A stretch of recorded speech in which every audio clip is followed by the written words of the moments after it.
Okay, guys, we've come to the part of our panel where we ask the Tressa creatives, that's Jay, Budget, and Tanya, to break down some key scenes in episode 1 for all of us. Here we go.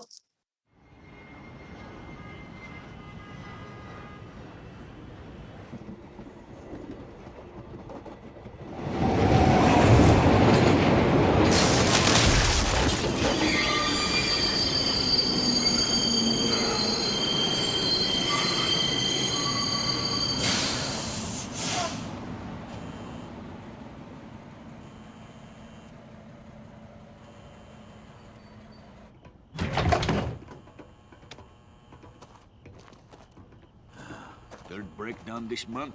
Let's just walk back. Hi, sorry, Min. Not the best way to spend your birthday. It's fine. I'd rather be home watching my dramas anyway. Hey, shouldn't we go with the crowd?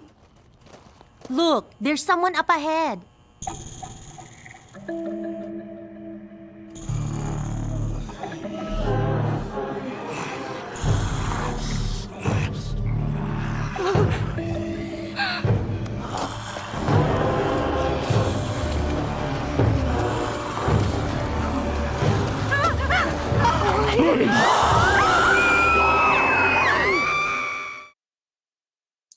Nice. All right. So we just saw a clip, which is the very first thing we see in the show, right? The cold open of the first episode. And we start immediately with like pure horror, which is riding the MRT. The reason I wanted to discuss the scene was because it's not from the comic, I understand. And it's something that didn't come also, I understand, from the writers, but from Jay. Is that right? Yeah, it was because I was riding the MRT with Tanya, and she told me. So on the first day I landed there with Jojo Aguilar, my art director, Tanya was like, "Do you want to rest?" You know, because she picked us up. It was at 6 a.m. in the morning, and I said, "No, we should go see. I want to go sightseeing," because I was still wide awake. And we went onto the MRT like, what was it, noon-ish? What was the time?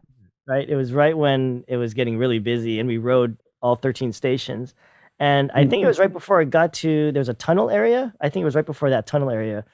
She was telling me a story of how sometimes it breaks down. And I said, so what do you do? Because it was at the point where I think the rails were, it was really raised up. It was pretty high up at that point. And she said, oh, you just get out and you walk. And I thought, you walk? And she's like, yeah. And I was like, that must be the scariest thing, just walking down these tracks to the next station. And that's when I realized, okay, this is the way to start off, where like, they're walking and like Aswang show up and kill everybody. I love how everybody's just like kind of like calm. Yeah. It's that part of the day. Yeah. Okay. When they were doing audio, like, they were trying to fill in the sounds. They're like, so is there an announcement? Can you get like a recording of the announcement when it stops and everyone goes down? I go, there's no announcement. You just It just opens, it stops, right? it opens. If you're lucky, if it opens, and you get out and you walk. To me, again, in the States, that's crazy, right? Most people would just sit on the train and just wait for like emergency service to come and then escort you off or something, right? Because if that happened here, people would be falling off of train tracks all the time. It'd be on the news. He didn't believe me that it really happened until a friend of mine, it happened to her, and she, posted a video on Facebook, and I showed him the video. I go, no, this is really, it's more regular than we'd like, but this is an instance of it. So are you guys aware of the fan reaction to this cold open? That it's like it's everyone's favorite scene in this first episode, because it's like Filipino pride, etc. Yeah. My husband, when I first played Tressa to him on the big screen, he was like, "Oh my God, that's Manila! That's Manila!"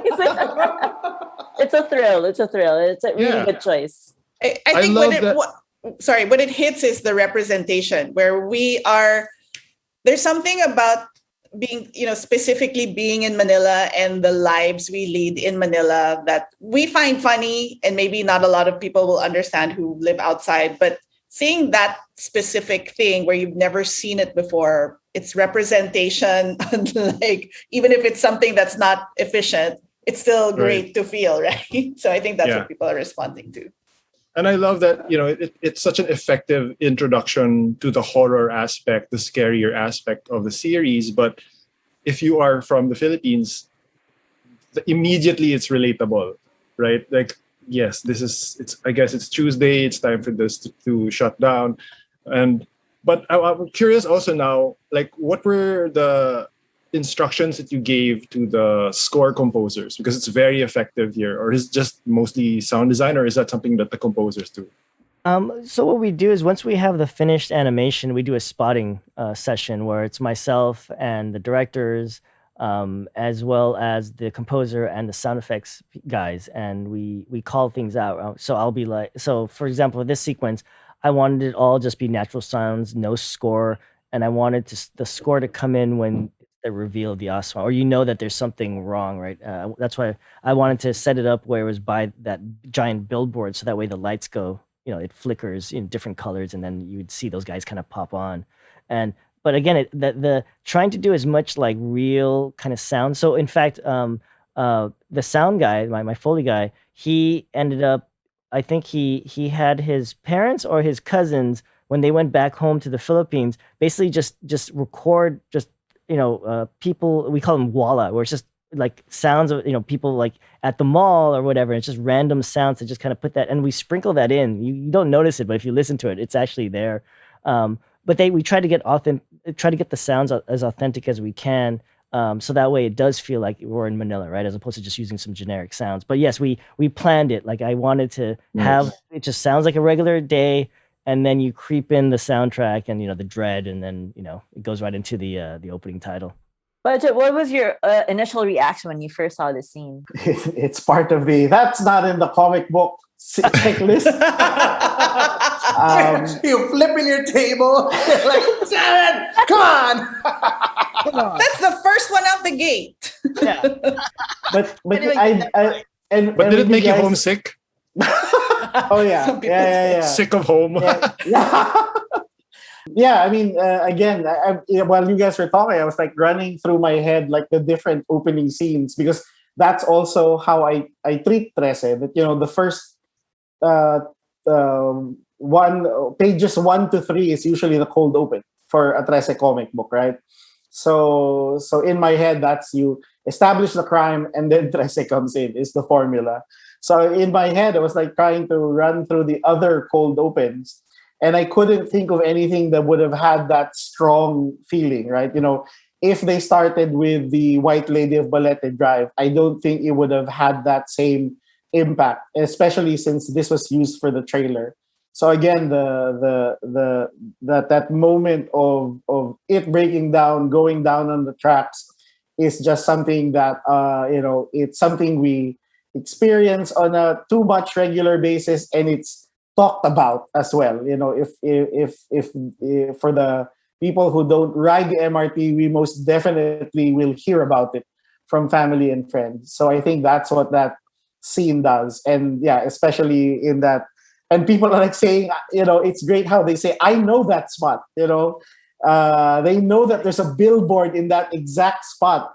So they can, and I think that's the magic of Trece. I mean, whether it's the comic book or the anime, people just can definitely say, I've been there. I know where that is. And that's what just transports them immediately into the story by having a quick open like that. Okay, let's move on to the. Yeah. No, let's move on to the next. White Lady. We are now going to show the White Lady scene, and what's interesting about this is really straight from the comic scene. So take it away, Joel. Roll VTR. Good evening, Captain Guerrero. Hello, Alexandra. Thanks for coming down. I had a feeling you might want to see this. I admit, I was curious when you described the circumstances. So, is it... The White Lady of Balete Drive. Any witnesses, Lieutenant Tapia? No, ma'am. But one of the neighbors positively ID'd the victim as Gina Santos. We checked it, and it turns out she committed suicide in 1995. Wait, that can't be right. Ancient runes, crudely done. Clearly a ritual sacrifice. The bigger question is who would want to kill a ghost and why.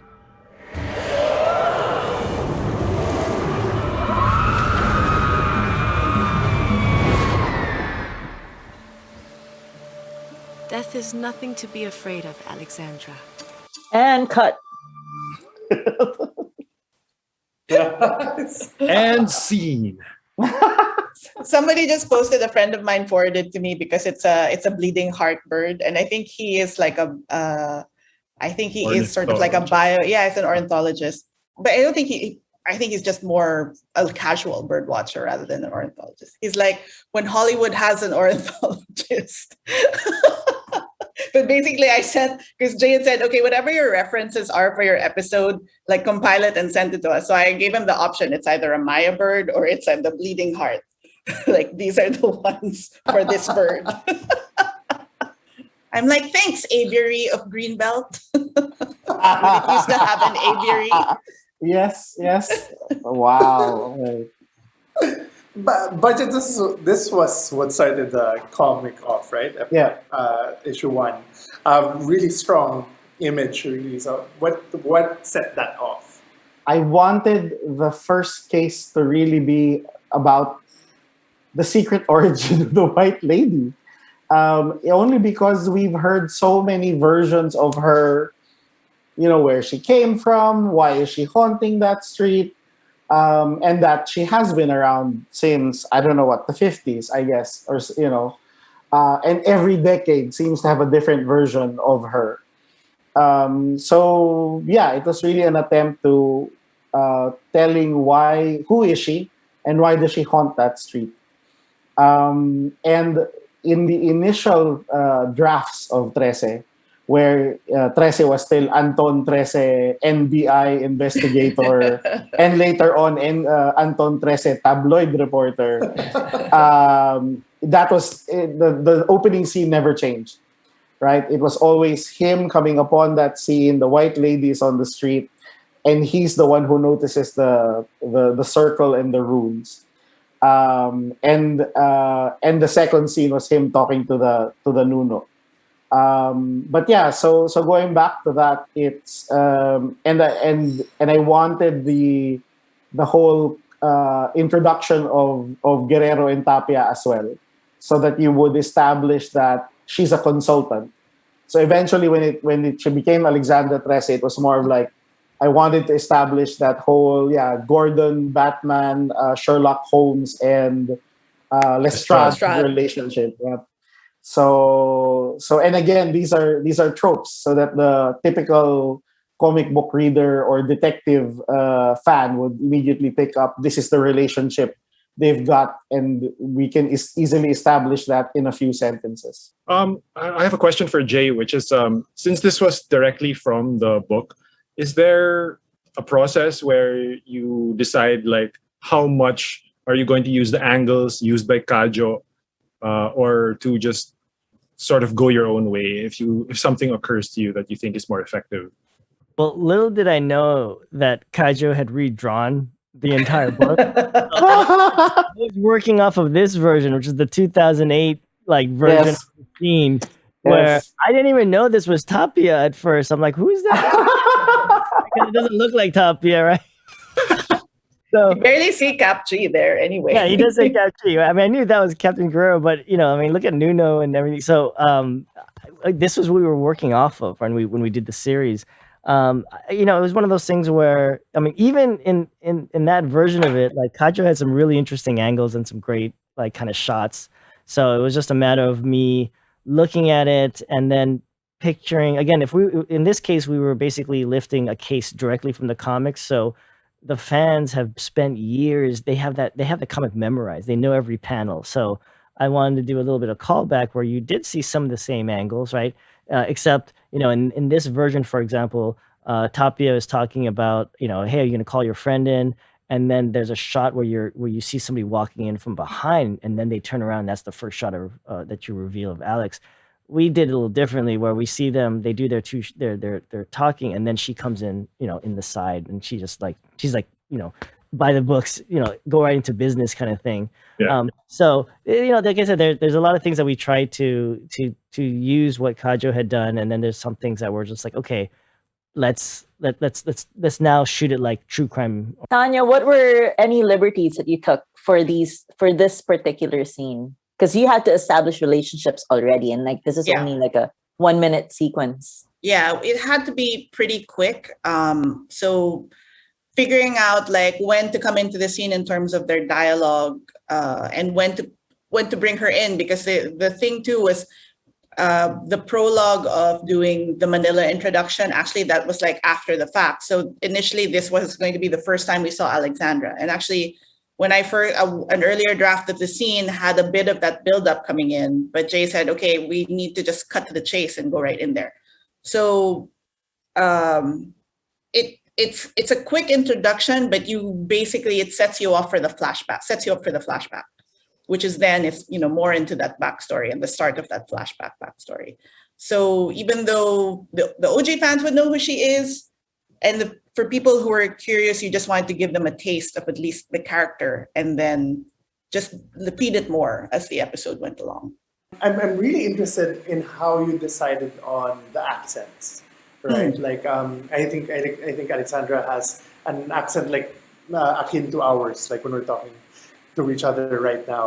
Right. Si Tapia has kind of what I call the Philippine congressman accent. and then Guerrero has a more Spanish. It's like Manuel Quezon's game, that kind of post Spanish colonial accent. So was there a logic behind the choosing of the accents for characters? It's more for an overall world, because we're set in Manila. Jay and I discussed this in terms of like, we didn't want the English to be just sort of American. Like, even if people might consider it neutral, to have it be American just felt so weird, where we speak English. And I said, it's Manila. It's, it's going to be Manila, an urban accent that you'll find. So it might, for the context that you're putting in for the characters, for us who grew up here, there is that difference. But in this world, it's just about the representation of where you are. In a way, the English version is what the international audiences, the majority of them might tune into, although some of them have been going into the Filipino language one and then just doing subtitles. But the English is the original one, and then the dub is the Filipino, so that you have these two versions. We decided on that one because it was representation for the Filipinos speaking English. And what we didn't expect, but would also resonate with us afterwards, because a lot of the talent on the English language version are Filipinos who are maybe first gen, or some are immigrants like John Briones, but like first gen. So the accent that they bring is also tied in with kind of the story of their lives and their families' lives and their friends' lives. So for us, it was just really about making this world, even in English, have that flavor of Manila.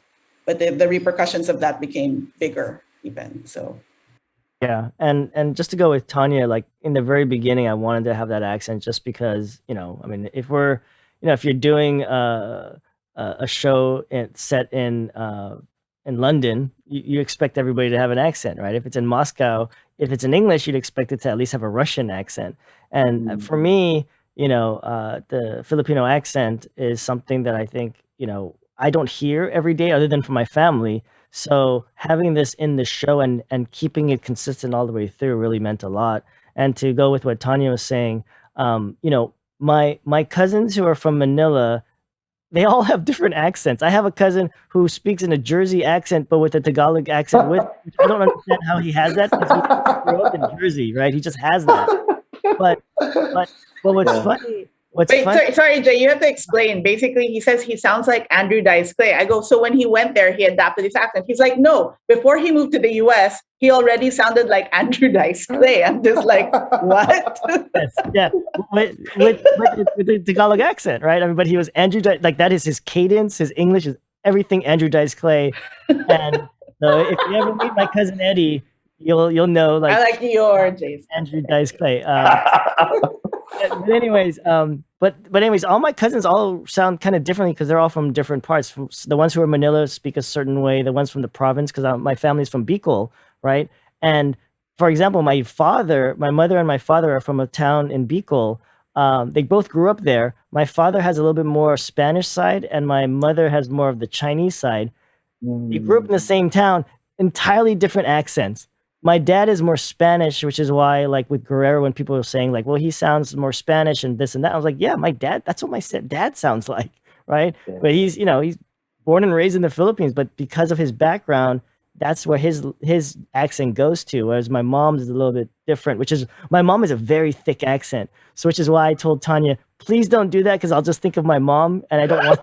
It was really like it has to be more urban. So I feel like the accents within that you hear, I've heard in Manila in varying degrees, right? So you're not switching F and P's because that's basically that kind of an accent is you're using the rules of one language into another language. But it has to be clear to a certain way, but the flavor of the accent is there, which I've heard all those accents, whether it's maybe a little bit more neutral or a little bit not as heavily accented in the, the Filipino spectrum, but it's there. So it's legit. For me, I wanted to make sure it was there just to add the authenticity. Yeah, exactly. We both agreed on that. Yeah, exactly. That you're there.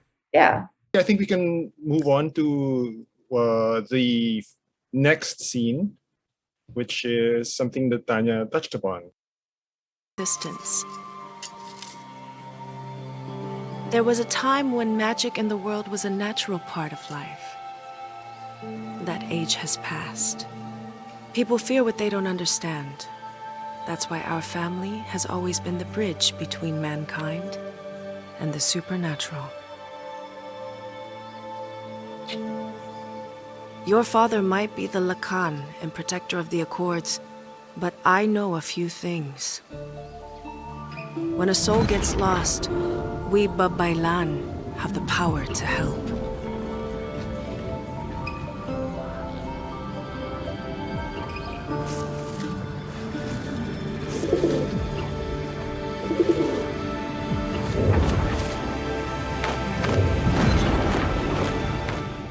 This scene was of particular interest also because it's something that's also not in the comics, but something inspired by, right? So actually, let's go with Tanya first. How did you, I guess, come up with this idea, and then what was the significance of it for you, putting it in this particular part of the episode? When we were discussing sort of the series breakdown during the story summit, Jay brought up a realization that we never really see the mom. Like it's really about Anton for the rest of it. So this was a time to really just focus on the mom so that you could set it up and feel the loss. And we're taking that from like a small line that Budget put in like book 3 at the origins, where all of a sudden Miranda is not there anymore. Like at 8, basically, the only thing we knew is that at 8, Miranda is gone, and that had to have left an imprint on young Alexandra. And I think Jay had said like it's probably really traumatic, so it must have been super violent. So we just went off of that and built in it. So the flashbacks are different from episode 1 as they are from the rest of the episodes, because we wanted to. You didn't want to really be distracted with sort of like black and white in between. The way Jay planned it out is like we have the flashbacks, we're easing the audience into it, but really it's a buildup of one, the setup of the placement of the Tresses with the rest of the world and the supernatural creatures and the supernatural world, but 2, it's also what influence did Miranda have as opposed to Anton, and contrasting that, and then all of a sudden she's gone. So that also sets you up for how Alexandra operates as she's growing up with the next set of flashbacks for the next episode. Now, for Budget, was this something that you had in mind for the future, fleshing out that sort of backstory, or did you get beaten to the punch? Yes, that's what they did, Ramon. Exactly what they did. But I am amazed at how that they picked up on that one little clue and have now expanded on it. It was actually mentioned briefly in the book, but it was more in Stories from the Diabolical. So It was that moment where Trece discovers that the another bunch of emissaries, not as pretty and as sexy as the emissary in the show, but a bunch of emissaries have taken a theater in Manila and have used it as a way to gather the souls of the people who are about to leave, right? So, and part of the ritual is you get to watch the best moments of your life in that theater. And that's where and as a way to appease Trece, they give her a ticket to the last full show and say, you can watch any moment in your life. What would that be? And that was the moment. She was 8 years old. And all we say there in the book is that was the last time she was with her mom. So it amazes me how they got that. And I knew in the book it had something to do with the aswang, right? So again, that's something that we haven't expanded on, but you know, and you could feel that there is bigger tension between Trece and the aswang versus all of the other supernatural creatures. And what the other clue, and I don't know that if that's where you guys picked it up, is that Kadjo drew that one illustration of Anton with Maria Makiling. So so in a way we've already kind of established that that was a focal point in terms of the Trece family's history, that Makiling is an important location for them.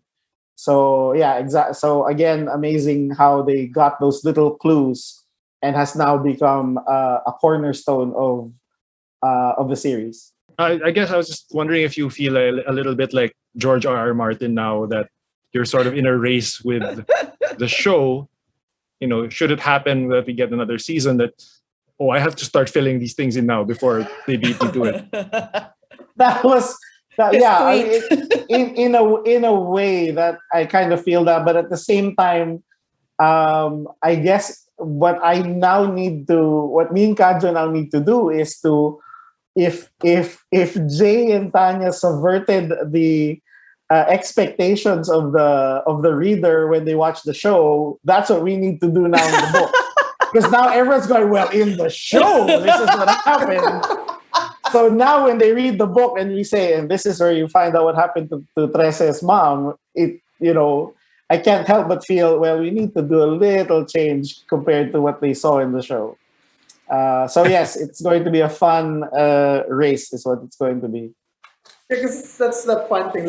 Are you gonna Kirkman it, or as Kirkman is I don't care what you're doing in the show. This is what I'm doing. Or are you gonna be a Ghostbusters 2 where where Ghostbusters 2 is obviously very much inspired by the cartoon as well, and it's actually closer in many ways to the cartoon now that the adaptation has been made, right?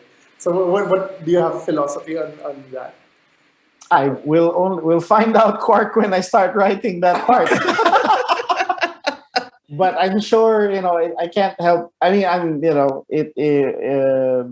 it'll always be at the back of my mind on the continuity that is the show.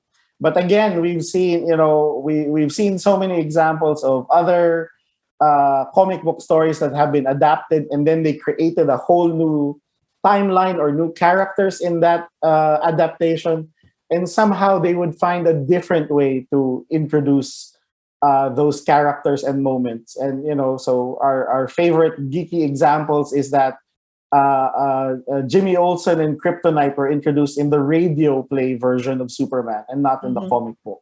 So, but they became such fan favorites, and it just made sense that eventually they found a different way to introduce it into the book. So yes, eventually we will see Trece encounter purple kryptonite or something. I don't know. Jay, how did you decide on which parts of the stories? Because this isn't the only flashback that we get in Trece of the series. How did you decide the placement of each flashback in each episode? It kind of goes back to what I was saying, where I put everything in front of me. I read, I do a lot of research. I try to find common threads that you don't normally see. I think I'd be a really good CSI person. But now to go with kind of what Tanya and Budget was saying, for this particular scene, for example, is a good example of this. I noticed in the comics that Alexandra had a penchant for violence against the Aswang. Like if you look at whenever she fights the Aswang, she really gets into it, right? All the other kind of supernatural beings, in the mythology, she's either respectful for or any different ways. But the Aswang, she really had this kind of like knack for like, I'm gonna take you out, right? And she was and then also like pulling out, Bye. right? It was for me very violent. I'm like, there has to be something to that. And so when we were talking about, the Miranda scene and what, how does she die and what is it? And remember, I knew that the first episode was going to be about the Aswang, right? Because I was like, everybody knows the Aswang, right? So I knew that I wanted to end the episode with the Chinese restaurant scene, right? And I had to set up the fact that there's this backstory with Alexandra and the Aswang. There's a reason why. Because if you watch that episode, the Kambal are barely in it. Because this is the one episode that I wanted to focus on her. It's almost like she's doing the whole investigation and she's going everywhere. And the Kambal just kind of show up. They're driving her around, but for the most part, they're just in the background. Because I knew that with our other episodes, we were focusing on the other characters, and Alexandra kind of takes a little back seat to the kind of like character arc. So when I saw that there's this thing with the Aswang and Alexandra, again, this is where I read a lot of books, I watch a lot of movies, and I was like, oh, she's like Captain Kirk and the Klingons, right? In Star Trek. Exactly. Right, where like she's like, I can't forgive these people, right? Like there's something I do not like about them, and no matter what, she has this kind of like, she knows that they're up to something no good, and that was my idea, is that like, that was the thing that I was running with, was that the Aswang have a little bit of, she's got a chip on her shoulder against them, right? And even though like with all the other ones, she tries to be respectful or try to follow the accords. The Aswang, she's willing to bend the rules, right? She's like, I'm gonna take your eye. Like she doesn't do that to like, any of the other guys. It's just the Aswang. She relishes in that. So that was kind of the kind of idea that when we approach the, converting what Kaju and Budget had done to the animated one, we pick and choose, right? And we created things that were like, oh, that makes sense for this thing. And also what Tanya had mentioned about, with the mother, that was a big thing. Because again, strong female, Filipino women is very, it's a story, right? I mean, our main character is a female, character. And so I wanted to be like, okay, what about her mom and what's the loss? And that's why, like, because the rest of the season is all Anton, right? It's all Anton. And I wanted to kind of find out, like, what did that mean to her? Wow. Well, that's actually a great way to move on to the next clip, because speaking about Alexandra's chip on her shoulder with regard to Aswang, let's check out the fight scene that's closing sort of near the end of the episode.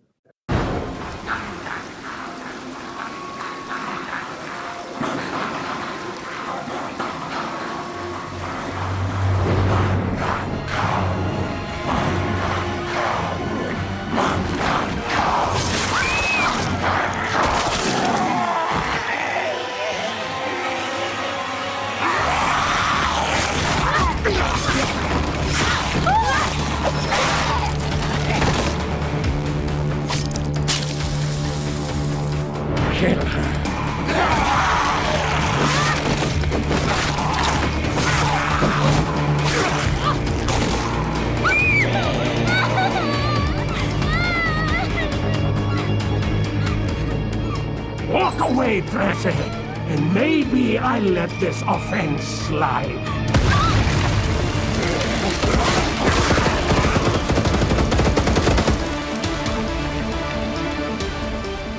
It was Kuya Crispin who disobeyed your order to wait. Couldn't let you have all the fun this time, bossing. It's okay. Oh, and we freed the people in the back. Cover me!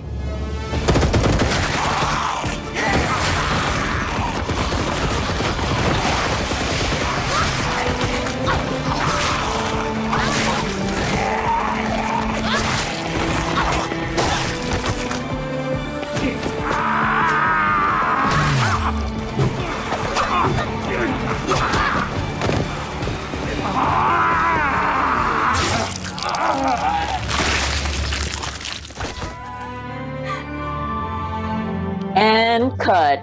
And this was the part of the show where I realized my kid cannot watch that at all. Was there like the feasting? Okay, now you're feasting it, but this one, nope. You cannot watch this show yet. Part questions for Jay. Yeah, you know what? Actually, when I first saw the scene, I got emotional. I still get kind of emotional when I see the scene. I don't know. What? It's like, Why do you get emotional? I don't know, because it's like the first Love time violence. where really it's like. See, I'm like tearing up. It's the first time where you see your culture, right? Your mythology, and kind of like, and you realize that, oh my God, the whole world is watching this, and it's learning about Filipino culture, right? And it's so beautifully made, Jay. It's so expertly shot, covered, etc. Just wanted to say, like, where did this come from?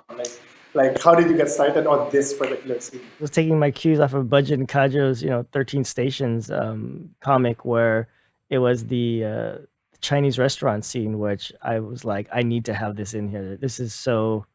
I mean, I love in the comic it was talking about how they came in the middle of the night and they took them from their rooms and feasted on them, and I was like, wow, that's such a cool like just imagery, and so. In order to set that up, in the episode, we set up the fact that the Aswang have basically been kind of like kidnapping people, right? Where the kidnappings have actually been more rampant, and that you find out that the mayor has kind of been working with them, and in payment, he was sending people to this place for the Aswang to eat. So if you notice, there's a little girl there, and she's about 8 years old. We wanted to have that parallel where she sees herself, and one of the things that we added during the records, because I wanted, so in the original script, when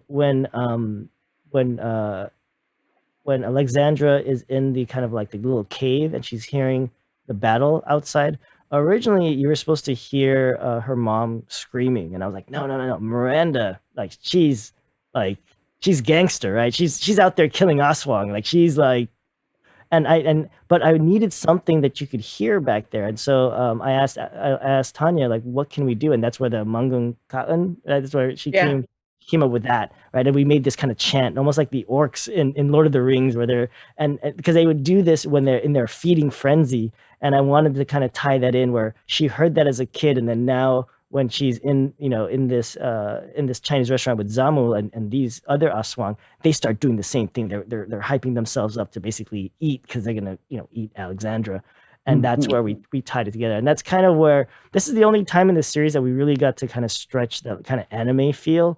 Mostly because the other episodes it's very different, and we're not like Castlevania where we have these big epic fight sequences, at least not yet. But what I wanted to really capture from all the other episodes is really just that film noir, tone and the horror side. So in the future, I'm hoping that we can get a little bit more actiony in it. But this is the only one time that you see in the episode that we can really kind of flex and do something really kind of interesting. How did you decide on the level of gore, like from the zero?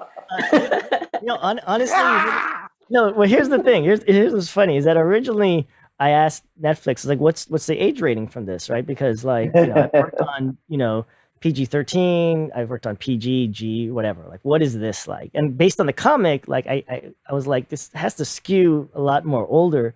And they said, whatever you want. And I'm like, are you sure? And they're like, whatever you want. I'm like, and so at the time, Devilman Crybaby had come out, and I was like, can I do Devilman Crybaby?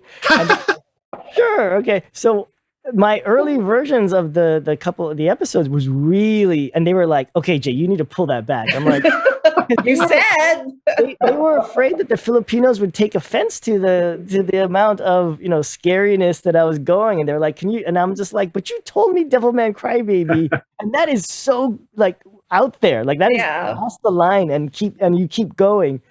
And they were like, oh, just pull it back. And I was like, okay, that's fine. I mean, again, the way that we had staged it, I was able to just tone it down to where we were at, and it still worked out fine. But like I said, originally I was gonna really go crazy with it, because like I said, they didn't want to offend the Filipino people, and I'm like, do you realize Filipinos, we don't care about that kind of stuff? Like, but I don't know. But it's like I said, I mean, the end product still was great, and I think Netflix was very supportive of everything that we wanted to do creatively, and they, for the most part, just let us do what we wanted to make sure we created a product that was true to the IP that Kajo and Budget had done, as well as something that would be perfect on their service, as well as attract new fans who don't know about Filipino mythology.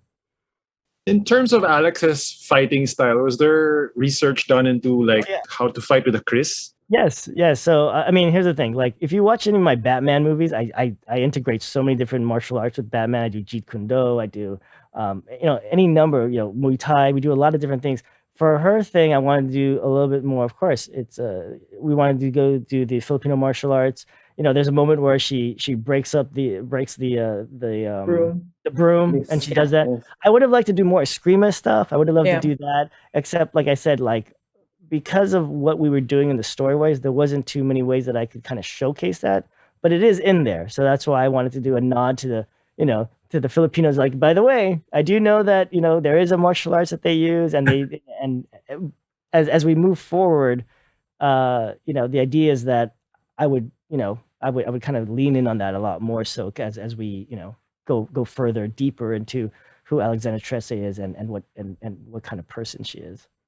What's your process in terms of pacing a fight scene in particular? Because some shots are very quick cuts, and then you have that awesome long slide.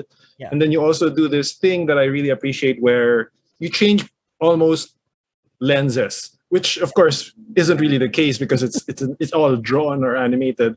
But there are these extreme foreshortening angles, and I'm sorry if it's too nerdy, but this is stuff I love, especially with like Howard Porter, JLA, those extreme angles like that.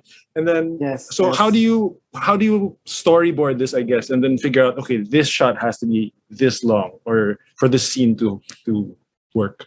It all begins on the storyboard. So I had a couple storyboards help me on this sequence. Ethan Becker is one of the ones who helped me craft this sequence, and he's the one who comes up with a lot of crazy ideas. But for me, when I do fight choreography, just in general, I think of it like I'm telling a story, right? The best fight choreographies are the ones that tell a story. There's a beginning, middle, and end.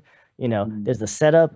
The middle area of the fight kind of tells a story. Like what story you're telling. In the case of this fight with Alexandra, right? The idea is that she's protecting somebody, right? So she's already at a handicap. She's trying to protect this girl, and so she can't just normally just go off and just kill everybody. She has to protect this little girl, and so that was the main story. Is that I call it the football, where she has to take it from point A to point B, but all these opponents are in her way, and the last opponent is the strongest or fastest one. And so we craft that, and in terms of the shots, what I like to do is I have a mixture of longer shots that have multiple beats, like fight beats, and then I do shorter shots just to emphasize a certain thing, like somebody getting stabbed in the mouth, or a punch in the face, or something, or a punch in the gut, and then you realize that particular, you're billboarding that particular action. And when you mix it all together, you get this nice kind of flow to the fight where it's like music. It has to flow really well. A lot of directors or a lot of filmmakers who are more concerned about the character side, they think that fighting is like pornography. They're like, they just hit each other and then it's over. I'm not in that school. For me, I look at it like I'm doing a dance. All right, I'm doing a dance, and in this particular dance, they're making contact, but there's a story to the dancers. The story with each dancer, each opponent has a story within it, and how we shoot it is the way to kind of really pull in the audience and make them feel like they're right there watching the action, and you're basically motivating the audience to like turn and look and react, because as a filmmaker, I see myself as I'm leading the audience by their hand and saying, okay, here you're gonna laugh, here you're gonna cry, here you're gonna get scared, and here you're gonna fall in love. And that's kind of how I craft, not only just the fight choreography, but the episode itself. Like, I play it out in my head. I feel the highs and lows. There's moments where I'm like, okay, we have had a lot of action. We need something that is a little bit more heart, that we can kind of slow things down a bit. And that's kind of how I am. And it's only because I've done this a long time, and I've trained myself to kind of understand the flow of a fight and all of the best fight sequences that I've seen, and in Japanese anime, as well as like Hong Kong cinema. I love all the Jackie Chan films and Jet Li, and a lot of the other fight sequences that we've seen in cinema. I've studied it and I understand how the pacing is, and I try to put that into the work that I do. Last question. I guess in the 80s, we were actually an animation powerhouse, right? You'd watch cartoons like Police Academy or whatever, and it would be all Filipino names. And I don't know how we stopped being that, but how, if we were, again, to become a cartoon capital, or a nation known for animation, what would it take to get there again? Yeah, I think the market, I mean, it's still, the industry is still very thriving over there. I mean, there's quite a few animation studios in Manila. I mean, there's a lot of talented artists over there. I visited a couple of the studios. In terms of the, like, how to, I guess, become another powerhouse, I think what it is like right now, I think Manila is doing a lot of service work, right? I think what they need to do is start doing original IPs that's created there by Filipinos, and having the Filipinos, again, look, this show has shown that the Philippines is ready to back something that has culturally is Filipino, right?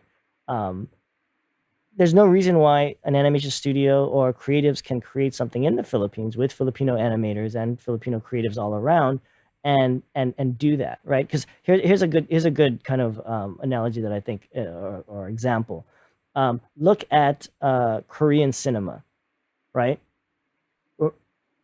Go back 30 years. Where was Korean cinema, right? But what happens is that Korean cinema decided, they were like, we're going to put out quality stuff. We're going to create our own stories. And fast forward, Korean film just wins the Oscar, right?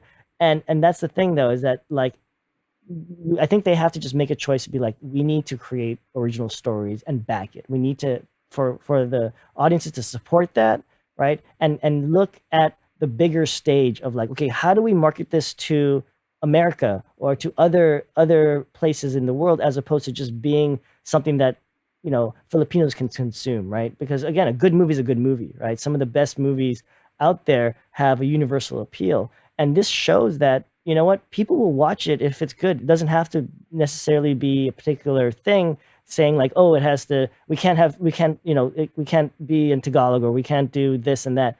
This show is a good example of, you can create it. If it's great, the world will embrace it, right? And I think that's kind of where the key is like, I think animation studios there should just focus. I mean, here's the thing. Doing service work is great because it pays the bills, right? I mean, I do service work. I got to pay the bills. But at the same time, I also have original ideas that I'm also, developing, and I'm pitching as well. And I think that's what they need to do, is start developing something that's very Filipino, very, I mean, I'd love to see a Darna. That would be cool. Or any other kind of, stories that are uniquely from Filipino creatives about the story. There's such a rich story and history that you guys have there. I think they should just, those studios should just focus on trying to do those kind of things, right? For us, going off of what Jay said, because he definitely knows the industry, in and out globally. The other part is really developing the audience to have that appetite to go see, the quality content that we're talking about. Right now it's figuring out, how do you make voices, different voices, accessible to the audience or of interest to them, so that they're going to want to pay to see it. So it's creating that healthy ecosystem of market and product coming to market, meaning films or series, stories going for distribution in either theater, which helps evaluate and add value to product that we're trying to sell to platforms like, Netflix or Disney Plus when it comes in, or Amazon. The theatrical market is still something that's important for us to build, for the other stories to have value on the platforms. I guess from an indie creator standpoint, we are at this point in time when tools and platforms are easily accessible, right? So for an animator, you're on YouTube. You can create a series on TikTok for all we know, right? And be able to reach an audience that was not available to us back in the 80s. So, that could be a starting point, no matter how crude it might be.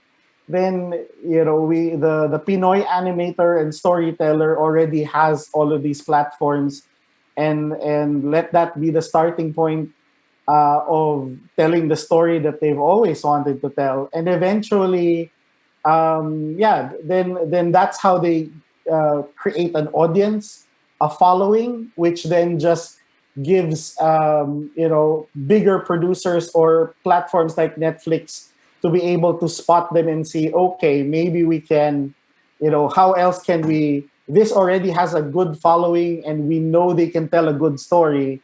What happens when we give them this bigger platform? What kind of stories can they tell? So yeah, it's something, I wish we had back in the 90s, but now everyone has this opportunity and venue to do that. And with that, I want to say thank you to Jay, to Budget, and Tanya for giving us the time, your insights, your wisdom, and for also bringing Tressa on screen. And I hope that it's the start of this beautiful trend of seeing Filipino stories told in a global scale. Thank you guys so much. Thank you for joining the Tressa from indie comic to online streaming platform here at the Creative Futures 2021 event organized by Saitam. Thank you, everyone. Thank you.